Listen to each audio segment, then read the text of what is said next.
No, es nuestra primera clase. Está bien. Bueno, bueno, ya saben la dinámica. Son 50 minutos, máximo una hora. Vamos a, vamos ya a empezar con el tema. Le dicen a sus compañeros que se vayan metiendo. Y a ver. ¿Podemos dejar la cámara apagada? Sí, sí, no se preocupen. Gracias.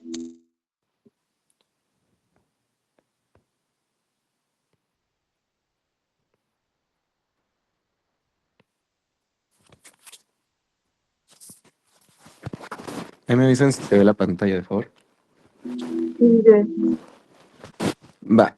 Bueno, chicos, este tema es de los básicos en pediatría, junto con las exantemáticas, es lo que más se pregunta aquí en adelante en sus carreras.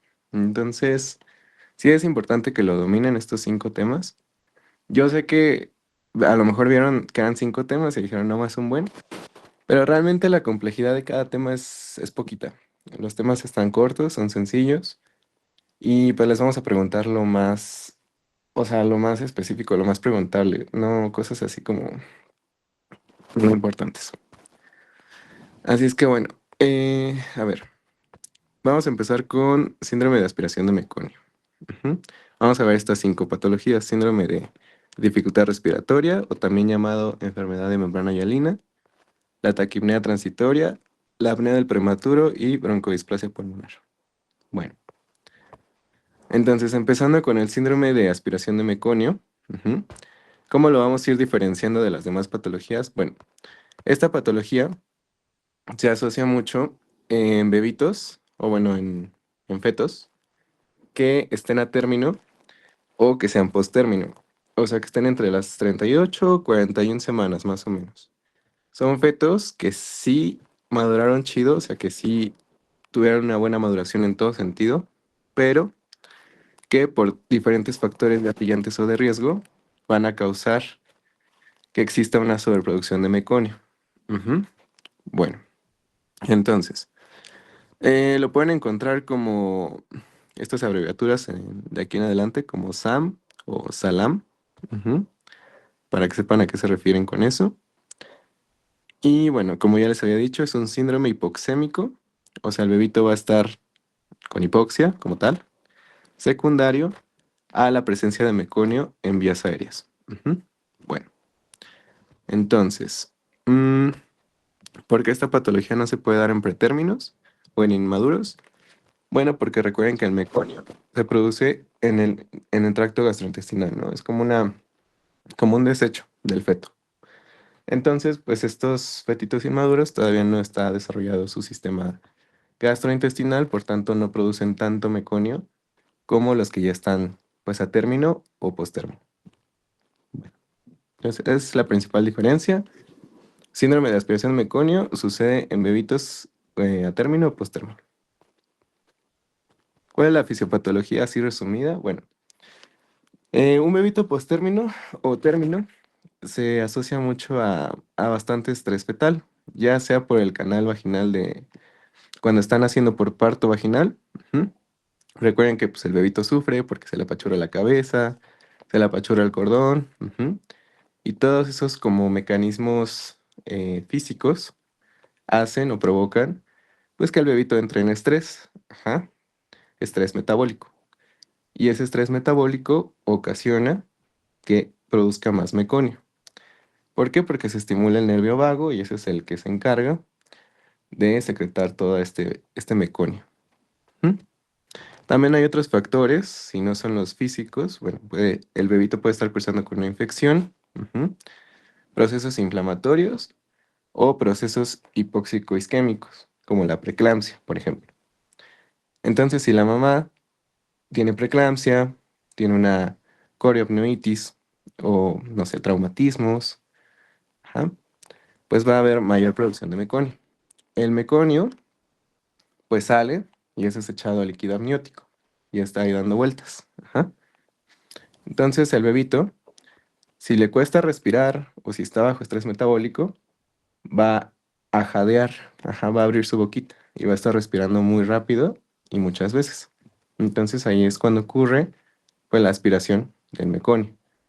Puede ser intraútero, ajá, o sea, dentro de la bolsita amniótica, O cuando estén haciendo por vía vaginal, cuando se rompan las membranas y cuando todo el líquido se le vaya a la cara al bebito, pues ahí va a aspirar meconio. Ujú. Bueno, entonces una vez que el meconio llega a las vías aéreas, a los alvéolos, pues va a provocar obstrucción, porque recuerden que es viscoso, es como si fuera un moco. Por tanto, va a haber una neumonitis química y va a existir la falla del surfactante. Ujú. Todo esto nos provoca pues, que el bebito entre en hipoxia y le ocasiona telectasias. El meconio se puede llegar a infectar, entonces le puede causar una neumonía. Va a entrar en acidosis respiratoria porque pues, no puede hacer el intercambio gaseoso. Ujú. Se va a acumular el CO2 y va a aumentar la presión pulmonar. Bueno, más o menos así en la vida real se ve un bebito con meconio. Ujú. Se ve como, sí, como cubierto de moco. Ajá. Pero bueno, les hice la bibliografía que es como verdoso. Y sí es como amarillo verdoso el meconio, más o menos. Ujú. No sé si ya lo han visto en sus prácticas, pero si no, pues lo van a ver en sus internados. Entonces la clínica pues es un feto teñido de meconio que tiene dificultad respiratoria, que el propio meconio está impregnado al cordón umbilical o pues que ya se haya comprobado desde antes que el líquido amniótico pues fuera meconial. Ujú. El tórax va a estar en tónel, va a haber estertores bilaterales porque pues está ocupado por meconio. Ujú. Y bueno, los datos de dificultad respiratoria, ¿no? Taquipnea, hipoxia e hipercapnia. El patrón radiológico para esta patología ujú, son infiltrados en parches algodonosos o en panal de abeja. Ajá, es muy preguntable. El patrón de panal de abeja es para síndrome de aspiración de meconio. Ujú. El diagnóstico, pues bueno, lo vamos a hacer meramente con la historia clínica, buscando los factores de riesgo o de estrés fetal. Ajá, y bueno, comprobándolo con, en este caso, pues el nacimiento con la presencia del meconio. Ujú. Sí nos podemos apoyar de la radiografía, pero no es necesario. ¿Cuál sería el tratamiento? Bueno, primero hospitalizar al bebito. Estos bebitos se hospitalizan, se quedan en la UCI. Ujú. Les ponemos una vía arterial para estar checando la presión y pues que no se choque. Un electrocardiograma y también un ecocardiograma. El ecocardiograma nos va a servir para la presión pulmonar. Eso igual es como preguntable. Ujú. Si les dicen que por qué van a pedir un ecocardiograma, para valorar la función o, bueno, la presión pulmonar. También podemos iniciar un antibiótico profiláctico. Se le va a pedir siempre electrolitos séricos. Y bueno, en caso de que empiecen a sospechar que el meconio ya se está infectando, pueden pedir PCR, PROCA o pedir cultivos. El manejo inicial para estos pacientes, o sea, ese fue como el general, pero el específico, pues es darle oxígeno, porque recuerden que está en hipoxia. Entonces vamos a iniciar con CPAP nasal, más o menos entre 4 y 7 centímetros de agua, y se le puede adjuntar el surfactante, pero solo si es un SAM severo o si ya inició con intubación o con ventilación mecánica invasiva. Ujú.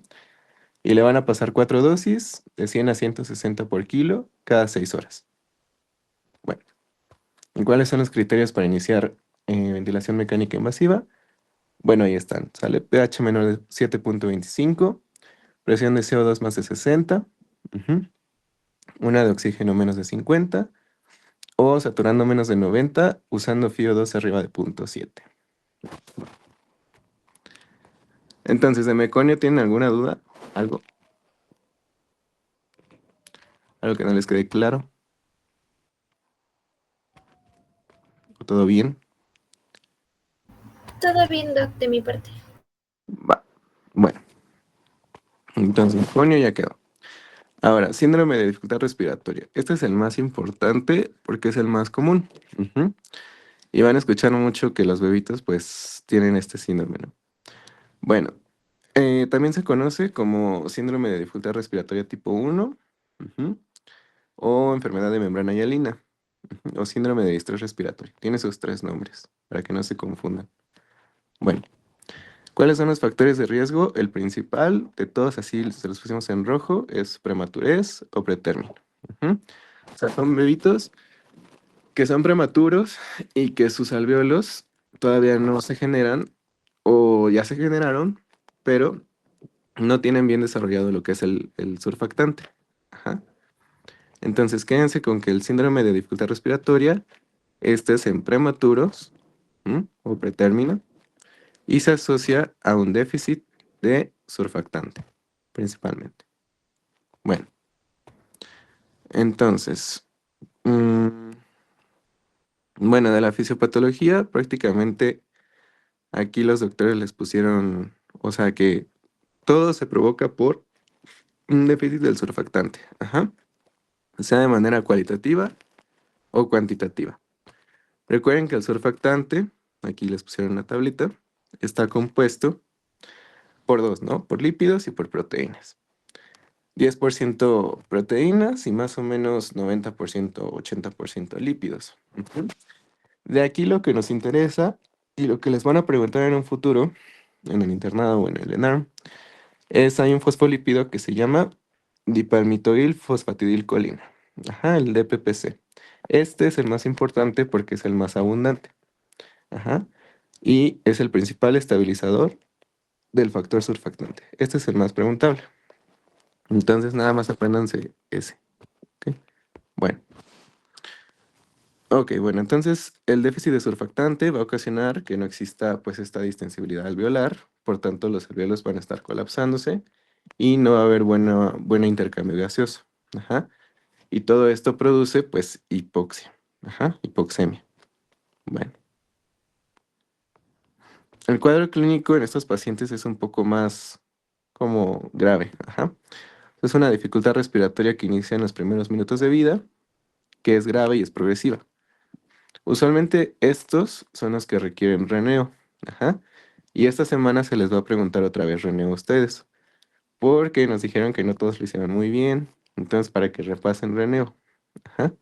Bueno, está bien. El pacientito pues va a estar entonces cianótico, va a tener Apgars menores de 5, menores de 6, van a estar todos apachurrados, todos azules y guangos, ¿no? Entonces son bebitos que nacen muy mal, ujú, pero bueno, con el reneo bien hecho y con la patología diagnosticada, pues salen adelante, ¿no? Entonces, ajá, diagnóstico es clínico. Ujú. La radiografía de tórax sí es importante, pero es más como para la severidad o para el grado. O sea, la patología ustedes ya saben que si es un bebito prematuro que nació, no sé, de 28 o 30 semanas, pues obviamente va a tener este déficit de surfactante. Ajá. Pero bueno, le pueden tomar su radiografía y lo vamos a clasificar por 4 grados, ¿no? Grado 1, pues es un patrón reticulogranular muy fino, muy discreto, y que no sobrepasa la silueta cardíaca. Ajá. Ese es como lo más importante. El grado 2 ya sobrepasa la silueta cardíaca. El grado 3, bueno, se va haciendo más grueso el trazo, el patrón. Ujú. Y la silueta cardíaca se empieza a borrar, ajá, pero todavía no, está como disminuida en opacidad, pero todavía no se borra. Ujú. Y el grado 4, pues ya, se borra completamente la silueta cardíaca y hay la presencia de un pulmón blanco. Ujú. Bueno, estos grados, para los que estén en la mañana, sí, apréndanselos porque va a venir en su quiz. Entonces, ajá, bueno. ¿Qué otros auxiliares diagnósticos? Bueno, pueden hacer un aspirado gástrico, ujú, pueden hacer un ultrasonido pulmonar, se pueden apoyar de estos estudios diagnósticos, ajá, pero bueno, son auxiliares. O sea, les van a ayudar a complementar el diagnóstico. Recuerden que lo que tienen que hacer primero en estos pacientes, pues es la reanimación, ajá, porque pues nacen todos mal. Estos valores, pues ustedes ya lo saben, ya lo vieron en Reneo. Ajá, va a depender de las semanas de edad gestacional. ¿Cuánto vamos a iniciar de FIO2? Ajá, menos de 28, 30. De 28 a 35, de 21 a 30. Y más de 35, 21% de FIO2. También se les va a volver a preguntar a los cuántos minutos esperan la saturación. Ajá, y así. Bueno, entonces, al igual que en el de meconio, aquí también se inicia con CPAP. Ujú. Ya el CPAP, tanto la FiO2 como la saturación, pues insisto en que eso pues va a depender de las semanas y del minuto de vida. Pero bueno, ¿cuáles serían contraindicaciones para el CPAP? Esto igual creo que ya lo vieron en Reneo, nada más lo estoy comentando otra vez. Atresia bilateral de Coanas, gastrosquisis no reparada, alguna hernia por ahí congénita o alguna fístula. Ujú.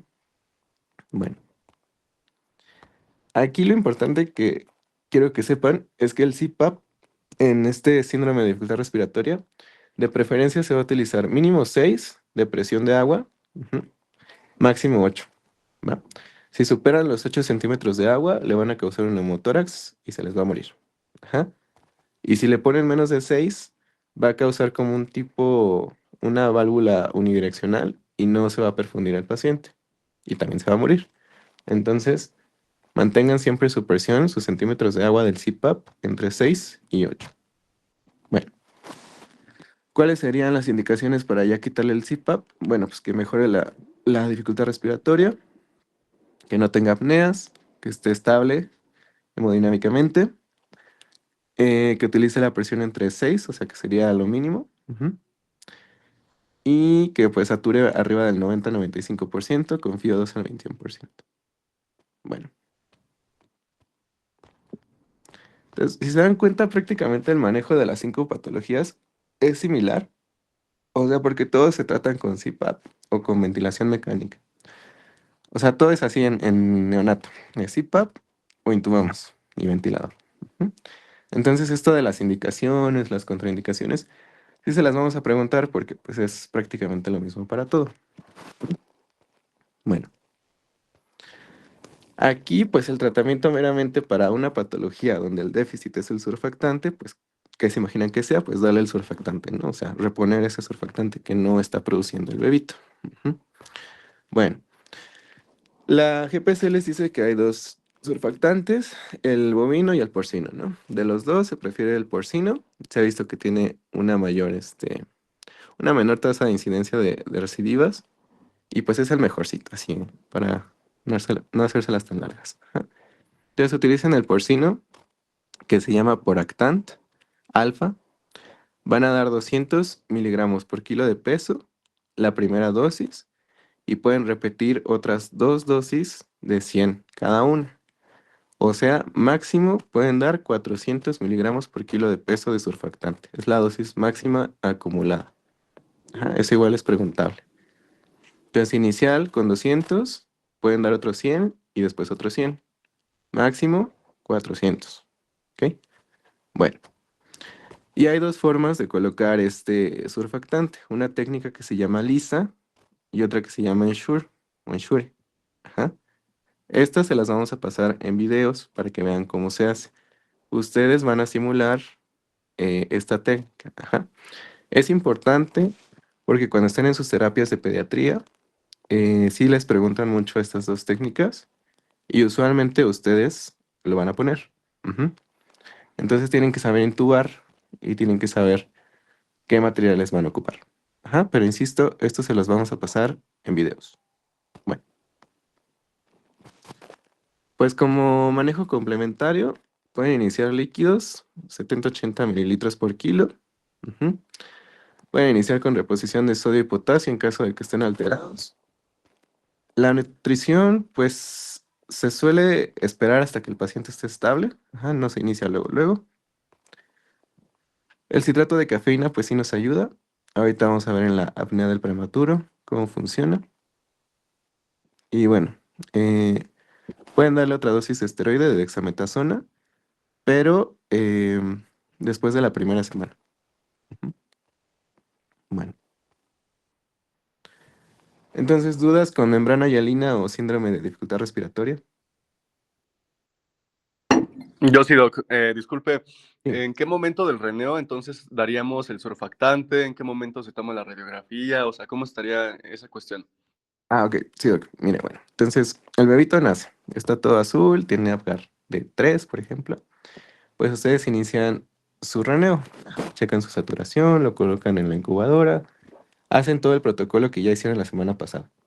El surfactante se va a administrar una vez que el pacientito o ya sea que está intubado con ventilación mecánica o que ya le colocaron el CPAP, una vez que se estabilice. Ajá. O sea que su frecuencia cardíaca no baje, por ejemplo, de 60 o que no tenga tantos datos de dificultad respiratoria, porque si no, no van a poder administrar el surfactante. Ujú. Entonces, primero estabilicen con Reneo y una vez que ya esté bien, ya hacen la maniobra lisa o Ensure. Está bien, muchas gracias, Doc. Va. Bien, chicos. Bueno. Sí, por eso les digo que el Reneo lo van a ver otra vez esta semana. Yo sé que terminaron hartos de Reneo, pero prácticamente es lo que van a hacer como internitos. Van a hacer puro Reneo. Bueno, ok. Siguiendo con la taquipnea transitoria. Bueno, este es un síndrome de dificultad respiratoria tipo 2. Ajá, se le llama también del pulmón húmedo.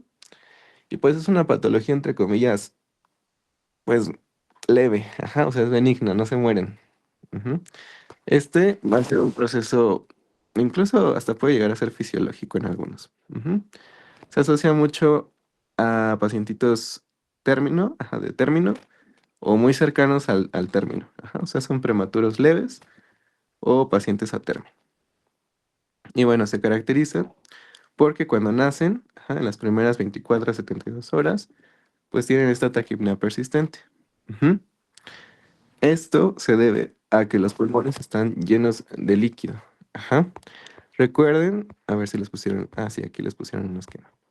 Recuerden que cuando está intraútero el feto, ujú, hay un canal de cloro, ajá, y esto favorece eh, que el líquido pues se vaya como acumulando en este alveolo. Ujú. Pero cuando nace el bebito, cuando existe esta transición del medio intrauterino al extrauterino, se activan las catecolaminas porque el bebito intenta respirar. Ajá, se colapsan los alvéolos, entonces se liberan las catecolaminas y en lugar de ser un transportador de cloro, se vuelve un transportador de sodio. Y recuerden que el sodio jala agua. Ujú.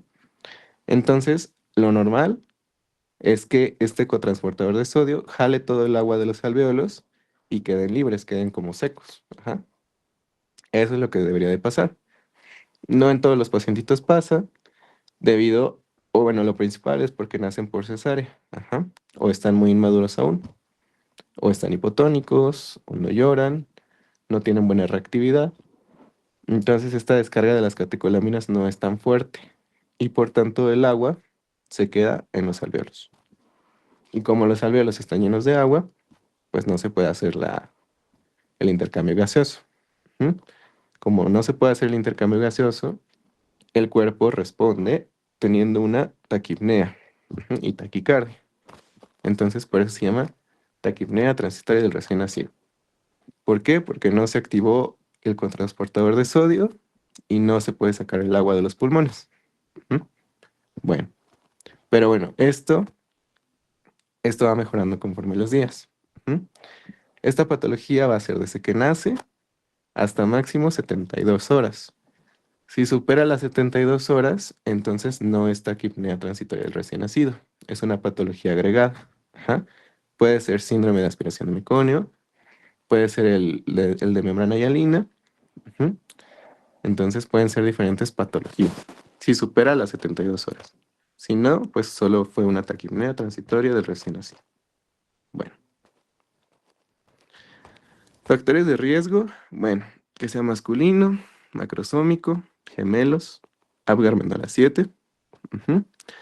Maternos, pues todos los mismos de siempre, ¿no? O sea, diabetes, asma, que tenga, o el mecanismo sea cesárea, ujú, que se le hayan pasado muchos líquidos a la mamá también, o que tenga una ruptura prematura de membranas mayor a 24 horas. La clínica, como se les mencionó, pues va a ser entonces taquipnea mayor a 60 por más de 12 horas. Con eso es como cumple el criterio para taquipnea transitoria. Ujú. Campos pulmonares sin estertores, saturación de oxígeno menor a 88. Y bueno, se va a autolimitar de 24 a 72 horas. Ujú. El diagnóstico, pues sí se va a hacer meramente clínico. Se pueden apoyar de una radiografía de tórax. aunque no está del todo indicada. O sea, entre menos radiana su paciente, mejor. La radiografía más bien se toma para descartar otra patología. Ajá. O sea, si después de las 72 horas no funciona o no remite la taquipnea, le toman su radiografía y ya con esto comprueban sus diagnósticos diferenciales. Ujú.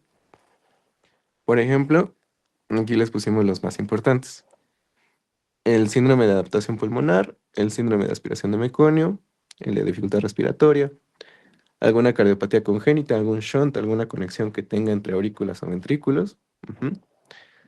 Por ahí algún proceso neumónico, incluso la hipocalcemia o la policitemia vera pueden provocar este tipo de patologías. Ujú. O una hipoglucemia persistente. Bueno,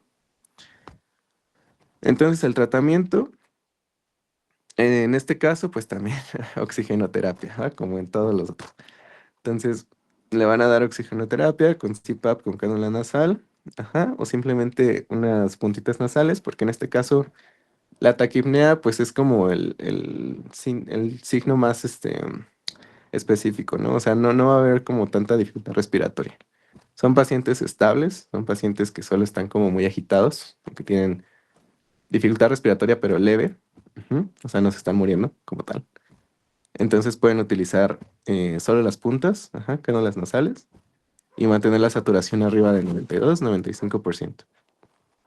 Bueno, em, pues sí, el pronóstico es muy bueno, se limita, insisto, a las 72 horas, y en este caso, pues no está indicado ponerle antibiótico, porque no hay meconio, no está indicado ponerle surfactante, porque en estos pacientes sí hay surfactante, solo que hay mucha agua, ujú, o el transportador de sodio no está funcionando. Y tampoco está indicada pues la ventilación mecánica invasiva, al menos que el paciente pues tenga una clínica pues súper mal y empieza a desaturar, pero es raro, es raro. En estos pacientes casi no pasa eso. Ujú. Bueno, luego siguiendo con apnea del prematuro, bueno, esta es otra patología que por definición nos dice que es una apnea, ujú, por más de 20 segundos durante el sueño o menor de 20 segundos y se asocia a cianosis o a bradicardia. Ajá. Entonces, en cualquiera de estos dos contextos se considera apnea del prematuro. Bueno, entonces, ¿por qué se ocasiona esta apnea en estos niños? Bueno, porque no hay una buena maduración del sistema nervioso central. Ajá. Entonces, como no hay mielinización, em, principalmente ocurre en prematuros o en menores de 34 a 32 semanas. Ajá. Pues la apnea puede ser de dos formas. Primaria, porque no están bien regulados los mecanismos de la respiración a nivel del sistema nervioso central, a nivel del tallo, ujú, o una apnea secundaria, que puede ser por sepsis, infecciones, reflujo, hipotermia, por ejemplo, o algunos medicamentos anestésicos, por ejemplo, es lo más común, ¿sale? Que la anestesia influya en este reflejo respiratorio y le cause apnea. Ujú. Bueno, entonces, pues el cuadro clínico son periodos de apnea, de cianosis, ujú, de dificultad respiratoria. Más o menos aparece en el segundo y tercer día de vida. Ajá. Y es raro que siga después de la primera o de la segunda semana. Usualmente son apneas cortas y les digo, ocurren en los primeros días de vida. Ajá.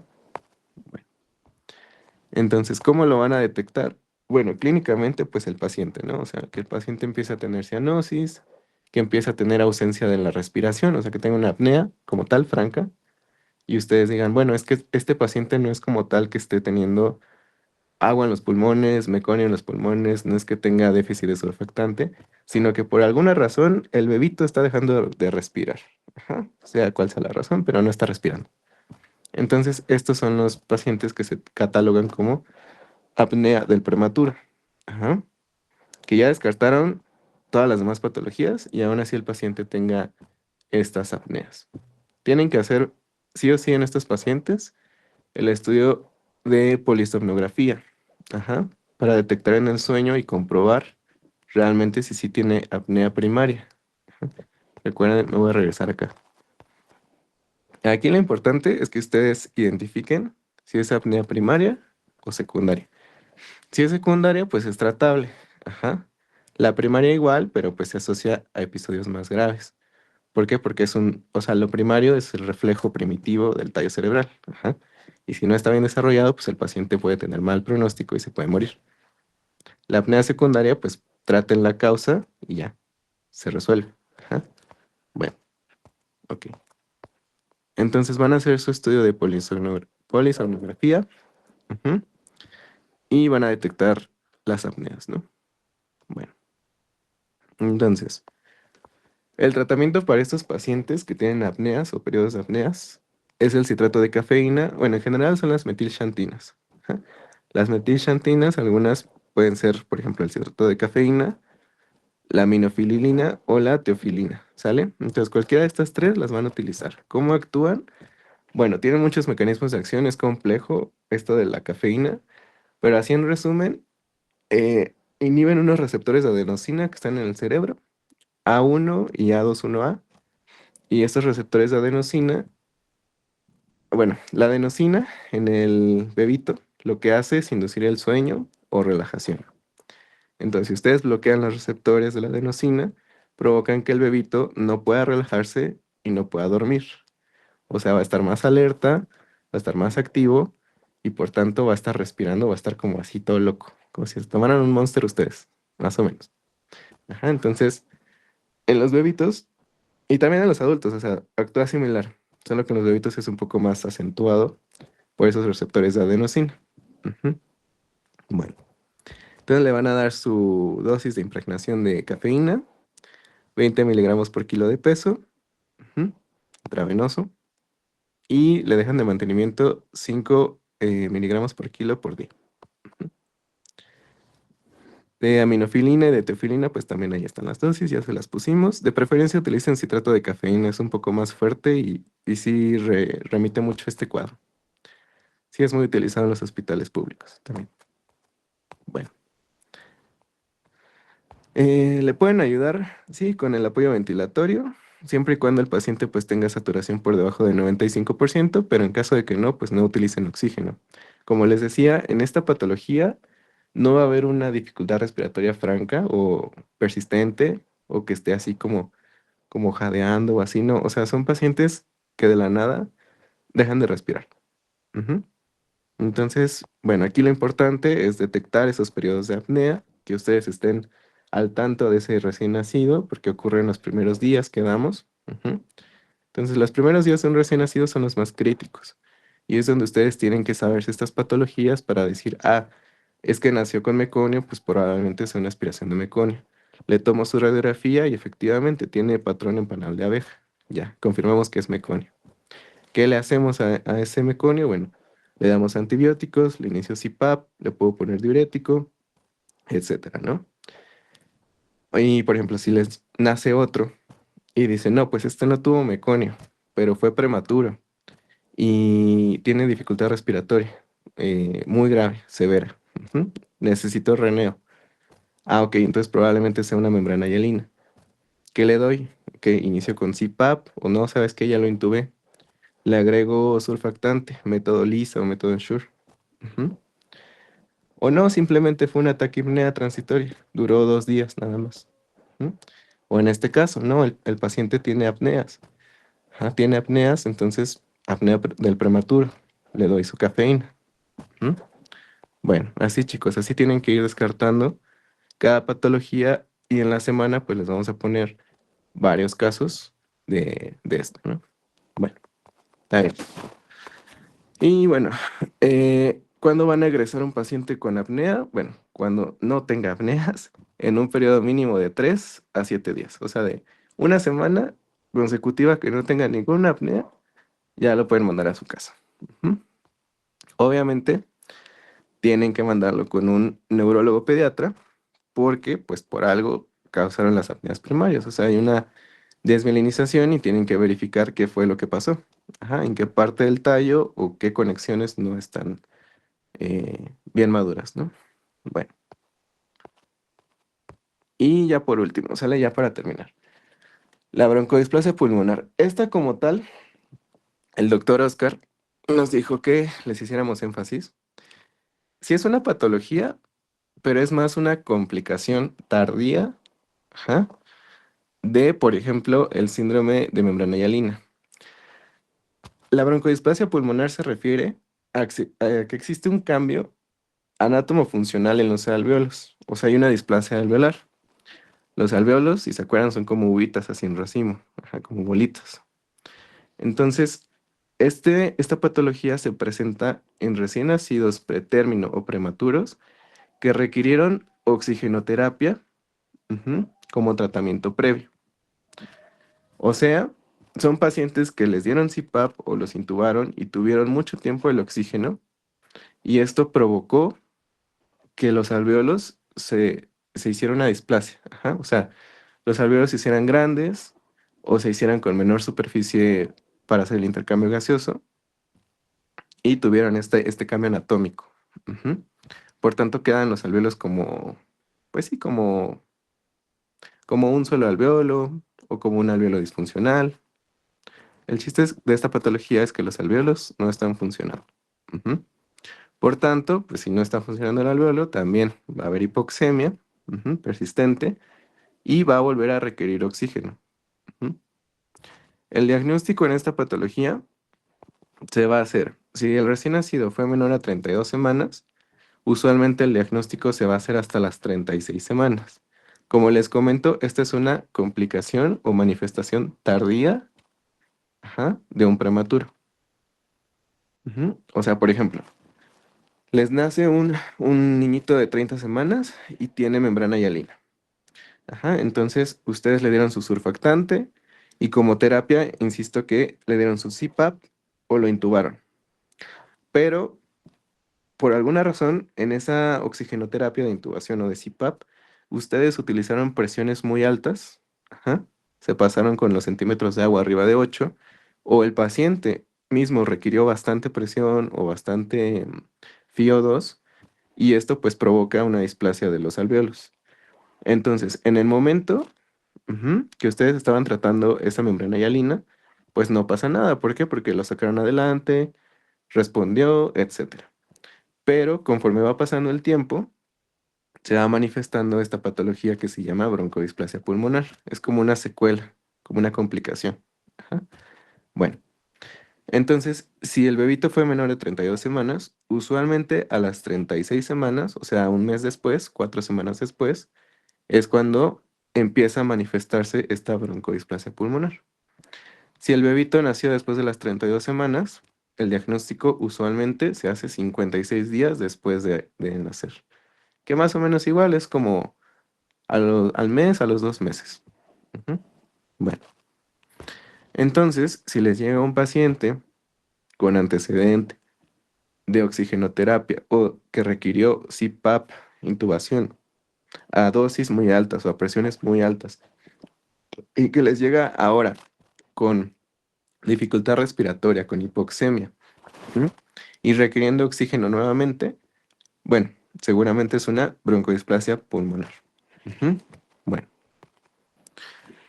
entonces, factores de riesgo, como les pusimos aquí: prematurez menor de 31 semanas, uso previo de presión positiva o ventilación mecánica invasiva, con CPAP mayor de 6 o mayor de 8, o saturando al 100% de FiO2 indiscriminadamente, ¿no? Esto pues ya no pasa tanto aquí en México, al menos yo sí he visto que eran muy cuidadosos en la terapia con este tipo de cuestión de las presiones, del FiO2, etcétera, porque pueden provocar esto, ¿no? La broncodisplasia pulmonar. Entonces, bueno. La fisiopatología, bueno, entonces, como les decía, ¿no? Tienen un pulmón inmaduro, usualmente sí se predispone genéticamente a esto, y puede haber estas tres cosas, ¿no? Puede haber una infección pre o postnatal, la hiperoxia, ajá, o el mal tratamiento con el oxígeno, o un edema agudo pulmonar o un flujo pulmonar aumentado. Todas estas tres cosas pueden provocar aumento de los radicales libres, disminución del factor de crecimiento endotelial vascular, por tanto se forman o favorece estos alvéolos disruptivos. Ajá. Es como, o sea, si el pacientito tuvo una infección pre o postnatal, pudo aumentar los radicales libres, y esto a su vez causó que los alvéolos se hicieran disruptivos, ¿no? Si le dieron un mal manejo con oxígeno o hiperoxia, lo mismo. Y si el paciente tuvo edema agudo pulmonar o flujo pulmonar aumentado, pues también. O sea, esas tres cosas provocan que los alvéolos cambien su forma y por tanto no sean funcionales. Bueno, de esas tres, lo que más comúnmente aquí en México hay y en el mundo es el mal tratamiento con el oxígeno. Ajá. Bueno. Bueno, esta tabla también se les va a preguntar en la mañana si están conmigo en el quiz. Ajá, es importante. Nada más, pues chéquenla. Ajá, o sea, se divide en menos de 32 semanas, más de 32 semanas, si necesita o si no necesita oxígeno, y cuánto van a estar de ese oxígeno, ¿no? Menos del 30% o más del 30%. Está sencilla, no se preocupen. Bueno, ok. Otra cosa que aquí les pusimos así en rojo y en grandote es que el diagnóstico, por definición, es un paciente menor de 36 semanas que no pueda llegar o que le cueste llegar al 90-92% de saturación, a pesar de utilizar oxígeno, por más de 28 días post nacimiento. Esa es como la definición actual de un paciente con broncodisplasia pulmonar. Debe de cumplir estos criterios: que sea menor de 36 semanas, que le cueste llegar a 90-92% de oxígeno, a pesar de ya estar utilizando oxígeno a dosis altas, y que dure más de 28 días. Ajá. Entonces, esos son los tres criterios para decir que es una broncodisplasia pulmonar. Bueno, y ya lo clasifican en leve, moderada o grave. Y aquí en la radiografía, esto sí es un poco más, pues no complejo, pero sí se lo tienen que saber.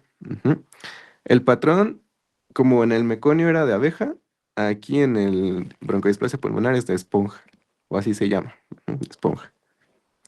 Y lo van a dividir por 3 grados. Ajá. Entonces, pues es una tablita, pues bien descriptiva, ¿no? O sea, en la primera les dice que solamente va a haber sobredistensión pulmonar y va a haber una imagen hiperlúcida, hipertensa, ¿no? Prácticamente una leve. Y también les dice, ¿no? O sea, si le hacen una broncoscopía a su paciente y tiene una obstrucción, si sí tiene la obstrucción, puede ser una estenosis, puede ser una disquinesia o puede tener un granuloma. Y si no lo tiene, pues pueden llegar a ser una resección pulmonar también. En el grado 2, van a encontrar imágenes quísticas sobre distensión y pueden darle solamente tratamiento conservador, que sería analgésicos, esteroides y nutrición. Si hay fallo ante esto, pues se hace resección pulmonar también.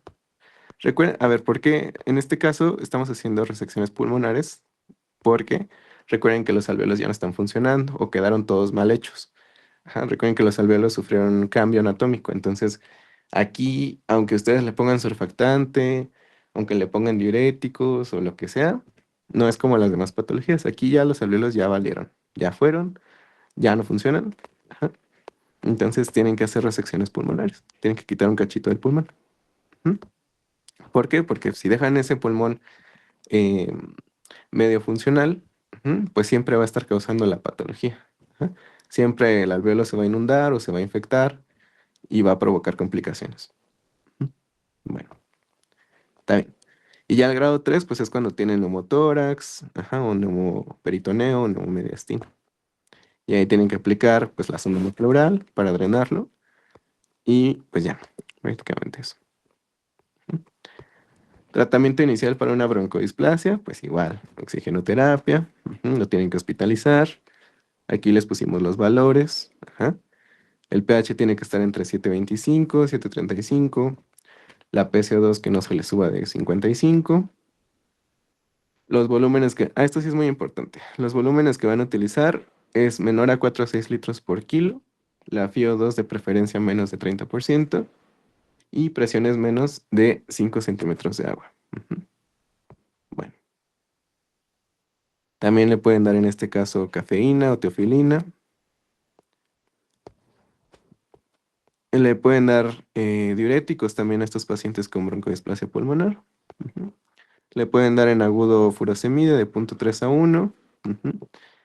Nada más recuerden que los diuréticos no se dejan, o sea, por más tiempo de la estancia hospitalaria, siempre que vayan a egresar un paciente de neonato o de pediátricos, quítenle los diuréticos. ¿Mm?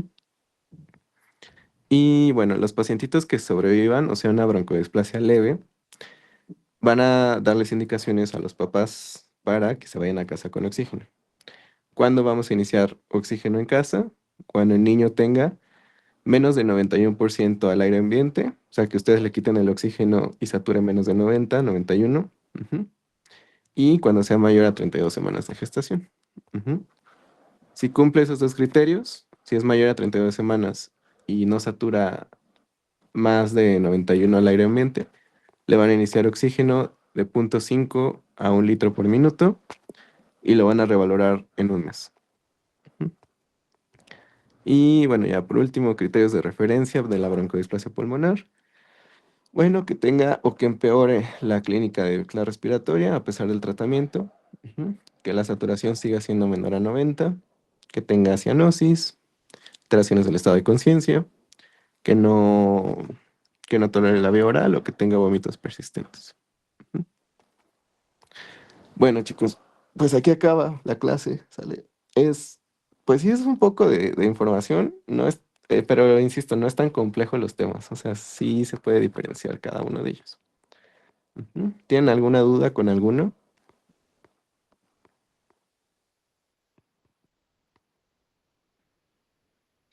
Creo que no, doctor. Todo muy bien, muchas gracias. Todo bien, ok. Bueno, entonces repasen Reneo, chicos, sí, porque lo van a hacer. Si les toca uno de membrana hialina, van a hacer Reneo.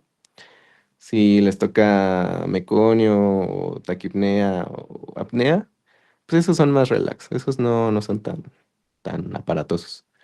Obviamente, pues que se imaginan, les vamos a poner muchos de membrana hialina para que repasen Reneo. Ujú. Y al rato les mandamos los videos de la técnica lisa y la Ensure, ¿vale? Sí, Doc, ¿será que nos pueda pasar la presentación, por favor? Sí, claro, se las mando con su jefa de grupo. Gracias.